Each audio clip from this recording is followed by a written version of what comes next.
Hi! Oh, hi there. I'm Laci Green. I make videos about sex positive stuff.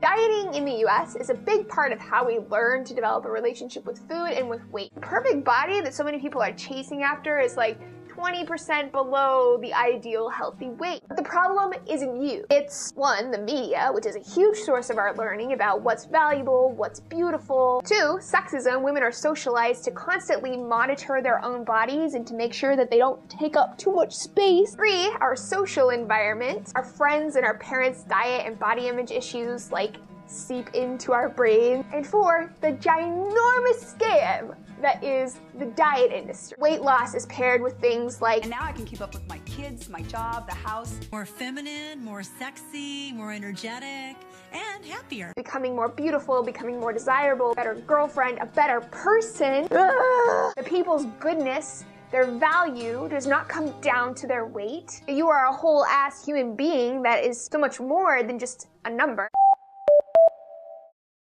One of my biggest concerns is the fluid usage of the label slut or whore, whichever makes you tingly. Pansexuality is sometimes described as being gender blind. You're a woman? Nice. You're a man? Great. Penises? Bring it out. Non-binary? Sweet. Boobs? Those are awesome. Can we cuddle now? It can be hard to understand what asexuality is all about. There are people that don't want sex. No way. We define labels. Labels do not define us. Because sexual preference is so varied amongst people, the chances of any label 100% describing you, pretty low. If you haven't noticed, we live in a really sex-negative culture that operates in extremes instead of balance. The fact of the matter is that the popular viewpoint of sexuality is not healthy, it's not productive, and it's not empowering.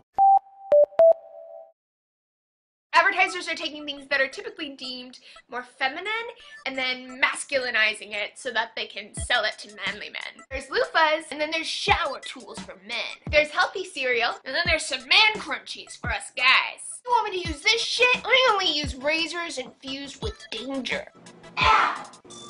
Manly. It's more socially acceptable for women to use more masculine products than it is for men to use feminine products. Pairing men with femininity is seen as like an insult, like you're lowering yourself. The problem is that feminine things are only for people with vaginas and boobs. The problem is that feminine things are seen as less valuable than masculine things. The problem is the enforcement and the shaming when you're not feminine. When people think of gender, they usually think of he, she. He, penis. She, vagina. Done. But what if I told you that, like most things in life, it's actually a little more complicated. Gender is made up of behaviors, traits, performances, presentations that categorize people. First scenario that I gave was a cisgender person. This means that their identity matches the gender that they were assigned at birth. The second and third scenarios that I gave were of genderqueer or transgender people because their gender that they were assigned at birth does not match their identity. Transgender, genderqueer, and other non-binary groups don't always fit into a two-gender framework. So there's a lot more to be said about this topic, but I'm out of time for today. I'll see you guys next time.